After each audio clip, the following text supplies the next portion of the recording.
اکاڑوی نبر اللہ مرقدہو نے فرمایا وجہ یہ ہے کہ جن کی نگاہ نبی کی آنکھ پر ہے وہ کہتے ہیں نبی وفات پا گئے.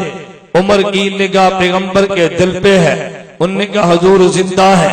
ابو بکر صدیقہ ہے، نگاہ آنکھ پر بھی ہے اور نگاہ دل پر بھی ہے. ابو بکر صدیق نے مسئلہ یوں سمجھایا ہے کہ دیکھ عمر، اگر نبی پر نیند آ جائے دل جاگتا ہے، لیکن کہتے تو یہی ہے سو گئے ہیں. نبی کی نیند اتنی ہی ہوتی ہے، اور اگر پیغمبر کے دل میں حیات ہو تب بھی کہنا ہے پیغمبر وفات پا گئے ہیں. نبی کی نیند بھی اتنی ہے تو پھر نبی کی موت بھی اتنی ہے. میں نے کہا نبی اور امتی کی نیند میں بھی فرق ہے. امتی بھی سو جاتا ہے، نبی بھی سو جاتے ہیں، لیکن فرق یہ ہے اگر امتی نے خواب دیکھی تو یہ وحی نہیں بنتی، نبی نے خواب دیکھی تو وحی بنتی ہے. حضرت امام بخاری جلد اول صفحہ 25 پہ یہی بات کہتے ہیں.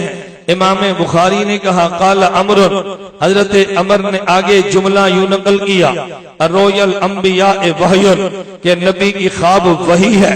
دلیل کے طور پہ حضرت ابراہیم کا جملہ نقل کیا. ابراہیم نے اپنے بیٹے سے فرمایا یا بنی انی ارا فی المنام انی اذبحک فانظر ماذا تری، تو نبی کی خواب وہی ہے جبکہ امتی کی خواب وہی نہیں ہے. نبی بھی سو جاتے ہیں، امتی بھی سو جاتا ہے. اگر امتی سو جائے امتی کو احتلام ہو جاتا ہے، لیکن پیغمبر سو جائے نبی کو احتلام نہیں ہوتا. ابن عباس رضی اللہ عنہما فرماتے ہیں محتلما نبی قط، نبی کو کبھی احتلام نہیں ہوتا.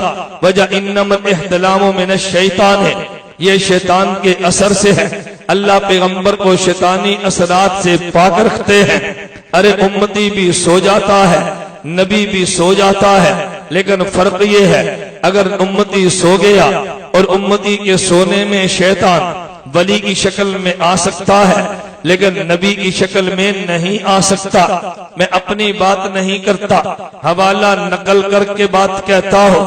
احمد رضا خان صاحب نے تو یہاں تک لکھا ہے کہ نبی کے شیطان یہ خدا کی شکل میں بھی آ سکتا ہے لیکن نبی کی شکل میں نہیں آ سکتا. دلیل بڑی عجیب دی ہے. کہتے ہیں وجہ یہ ہے خدا میں دو صفتیں ہیں، صفت ہادی بھی ہے، صفت مضل بھی ہے. نبی میں ایک ہی صفت ہے جسے صفت ہادی کہتے ہیں، اور شیطان منبع ضلالت ہے، نبی منبع ہدایت ہے. تو منبع ضلالت منبع ہدایت کی شکل میں کیسے آ سکتا ہے؟ میں کہتا ہوں ہاں نبی امتی میں فرق ہے. اگر نبی امتی کام کرے تھکاوٹ کے اثر بدن پہ یوں محسوس ہوتے ہیں، امتی کو جمائی اور باسی آ جاتی ہے، لیکن نبی اگر تھک بھی جائے تو ما تصاعب نبی کو کبھی جمائی نہیں آتی. میں بتا یہ رہا تھا امتی اور نبی میں فرق ہے، امتی کے معاملات اور ہیں. ارے امتی پر وفات آتی ہے، نبی پر بھی وفات آتی ہے، لیکن امتی کی وفات اور ہے، نبی کی وفات اور ہے. دونوں کی وفات میں تھوڑا سا فرق ہے. اللہ قرآن کریم میں یوں فرماتے ہیں انک میت و انہم میتون. حضرت مولانا قاسم ننوتوی نے فرمایا اگر دونوں کی موت میں کوئی فرق نہ ہوتا اللہ انکا وہم میتون فرماتے. نبی کے لیے الگ میتون کہنا، امت کے لیے الگ میتون کہنا، اس بات کی دلیل ہے کہ نبی کی موت امت کی موت میں فرق ہے. ارے وفات دونوں پہ آ جایا کرتی ہے لیکن فرق دونوں میں یہ ہے اگر امتی نے مال چھوڑا ہے تو یہ امتی کا مال وراثت بن جاتا ہے. نبی نے مال چھوڑا ہے تو نبی کا مال امت کے لیے صدقہ بن جاتا ہے. امتی اور نبی میں فرق ہے. اگر امتی فوت ہو جائے تو امتی کی بیوہ کسی اور کے لیے حلال ہے. اگر نبی وفات پا جائے نبی کی بیوی کے ساتھ کوئی امتی نکاح نہیں کر سکتا. قرآن کریم نے فرمایا وما کان لکم ان تؤذوا رسول اللہ ولا ان تنکحوا ازواجہ من بعدہ ابدا. پیغمبر کی بیوی سے کوئی نکاح نہیں کر سکتا. ارے امتی اور نبی میں فرق ہے. امتی فوت ہو گیا کوئی وعدہ نہیں، جسم محفوظ رہے گا. لیکن نبی وفات پا گیا. ان اللہ حرم علی الارض ان تاکل اجساد الانبیاء. نبی کا بدن محفوظ رہتا ہے. امتی فوت ہو گیا، امتی کے لیے کوئی وعدہ نہیں، یہ قبر میں نماز پڑھتا ہے. لیکن نبی کے لیے فرمایا الانبیاء احیاء فی قبورہم یصلون. نبی قبر میں نماز بھی پڑھتا ہے. میں بتا یہ رہا تھا ایک مسئلہ نبوت کا ہے، امتی اور نبی میں فرق ہے. نمبر 2 ختم نبوت. ارے نبی اور خاتم الانبیاء میں فرق ہے. تو کہے گا دونوں میں فرق کیا ہے؟ میں کہتا ہوں ایک فرق تو یہ ہے کہ نبی کا کلمہ امت پڑھا کرتی ہے اور خاتم الانبیاء کا کلمہ نبی پڑھتے ہیں. وَإِذْ أَخَذَ اللَّهُ مِيثَاقَ النَّبِيِّينَ لَمَا آتَيْتُكُم مِّن كِتَابٍ وَحِكْمَةٍ ثُمَّ جَاءَكُمْ رَسُولٌ. قرآن کریم میں خدا نے فرمایا لَتُؤْمِنَنَّ بِهِ. اگر تم نے میرے محمد کو پا لیا تو تم نے کلمہ میرے محمد کا پڑھنا ہے. نبی اسے کہتے ہیں کہ جس کا کلمہ امت پڑھا کرتی ہے. ارے نبی خاتم الانبیاء اسے کہتے ہیں کہ جس کا کلمہ نبی پڑھتے ہیں. ارے دونوں میں فرق یہ ہے کہ نبی امام امت کا بنتا ہے، خاتم الانبیاء امام نبیوں کا بنتا ہے. حضرت آدم سے لے کر عیسیٰ سارے جمع ہیں. جبریل امین نے آ کے عرض کیا تقدم یا محمد، اے پیغمبر امامت آپ نے کرنی ہے. امتی اور نبی آ جائے تو پھر نبی امت کا امام بنتا ہے. جب نبی اور خاتم الانبیاء آ جائے تو پھر خاتم الانبیاء امام الانبیاء بنتا ہے. میں کہتا ہوں نبی امت میں فرق یہ ہے. توجہ میرے دلائل پہ غور کرنا. میں ایک ایک لفظ پہ حدیث لا رہا ہوں یہ تجھے بتانے کے لیے تمہیں کس نے کہا ہے کہ جو بند والا مسلک پہ حدیث پیش نہیں کرتا. اول تاخر جتنے حدیثیں میں پڑھوں گا ایک ایک دعوے پہ حدیث پڑھتا ہو، ایک ایک بات پہ حدیث کرتا ہو، ختم نبوت کی وکالت کرتا ہو تاکہ ختم نبوت کا دشمن یہ نہ کہہ دے اپنی رائے سے مسئلہ بیان کرتے ہیں. میں پیغمبر کی حدیث پیش کر کے بتا رہا ہوں. میں کہتا ہوں ہاں ارے نبی اور خاتم الانبیاء میں فرق یہ ہے. نمبر 1 فرق کیا ہے کہ نبی کا کلمہ امت پڑھتی ہے، خاتم الانبیاء کا کلمہ نبی پڑھتے ہیں. لَتُؤْمِنَنَّ بِهِ قرآن پڑھا ہے. ارے دوسرا فرق یہ ہے کہ نبی امام امت کا بنتا ہے، خاتم الانبیاء یہ امام نبیوں کے بنتے ہیں. حضرت جبریل نے تقدم یا محمد کہہ کے ہمارے پیغمبر کو امام بنایا ہے اور باقی انبیاء کو مقتدی کھڑا کیا ہے. ارے ایک فرق یہ ہے کہ نبی اور خاتم الانبیاء میں ارے نبی وہ ہوتا ہے کہ جسے اوصاف ملا کرتے ہیں، خاتم الانبیاء اسے کہتے ہیں کہ جس سے اوصاف نکلا کرتے ہیں.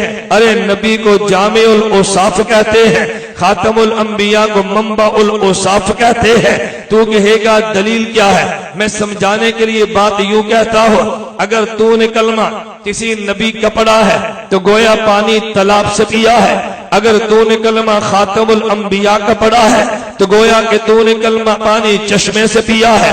چشمے سے پانی نکلا کرتا ہے اور تالاب میں پانی جمع ہوا کرتا ہے. میرے پیغمبر سے اوصاف نکلتے ہیں اور باقی انبیاء کو ملتے ہیں. تو کہے گا دلیل کیا ہے؟ دلیل میں وہ شعر پڑھنے لگا ہوں کہ تو نے کئی بار خطیب سے سنا ہے لیکن یہ تیر تو نے اپنے وکیل سے نہیں سنا. خطیب ماں تیرے موقف کو پیش کرے گا، وکیل تیرے موقف کی وجہ بھی پیش کرے گا. ام المومنین امی عائشہ اللہ ان کی قبر پہ کروڑوں رحمتیں نازل فرما. ام المومنین امی عائشہ رضی اللہ عنہا نے یوں فرمایا تم نے دیکھا ہے حضرت یوسف مصر میں ہے، عزیز مصر کی بیوی فریفتہ ہو گئی. مصر کی عورتوں نے تانا دیا، ارے غلام پہ عاشق ہو گئی. زلیخا نے کہا تم نے اس غلام کو دیکھا ہی نہیں، اگر تم دیکھ لیتی مجھے تانے نہ دیتی. اس نے محل میں دسترخوان لگا دیا، دسترخوان لگا عورتیں بیٹھ گئی. اخر یوسف آ جائیے، نبی کے پاس علم غیب تو نہیں ہے. حضرت یوسف کو کیا پتا کہ باہر ماجرا کون سا ہے. حضرت یوسف تشریف لائے ہیں. مصر کی عورتوں نے یوسف کو دیکھا. قرآن کہتے ایک جملہ زبان سے کہا ما ھذا بشرا ان ھذا الا ملک کریم. نمبر 2 وقطعن ایدیہن، اپنے ہاتھ کو کاٹ ڈالا ہے. ما ھذا بشرا کیوں فرمایا؟ ارے ایک مخلوق بشر کی ہے، ایک مخلوق ملائکہ کی ہے، اور ایک مخلوق جانوروں والی ہے۔ جانور مخلوق وہ ہے کہ جس میں خواہشات ہی خواہشات ہے، ان میں عقل نام کی چیز نہیں، اور ملائکہ وہ ہیں کہ جن میں عقل ہی عقل ہے، خواہشات نام کا وجود نہیں ہے، اور بشر وہ ہے کہ جس میں عقل بھی ہے خواہشات بھی ہے۔ جب یہ عقل کو چھوڑ کے خواہشات پہ چلتا ہے، قرآن نے کہا اولئک کالانعام بل ھم اضل، یہ جانور سے بھی بدتر ہے۔ اور جب یہ خواہشات کو چھوڑ کے عقل پہ چلتا ہے، کما ھذا بشرا ان ھذا الا ملک کریم، یہ فرشتوں کی طرح چل پڑا ہے۔ نمبر 2، ان نے انگلیوں کو کاٹا ہے۔ حضرت ام المومنین نے بڑی عجیب بات کی ہے۔ ام المومنین فرماتی ہیں لو سمعوا فی مصر اوصاف خطہ، لو سمعوا فی مصر اوصاف خطہ لما بذلوا فی یوسف من نقدہ۔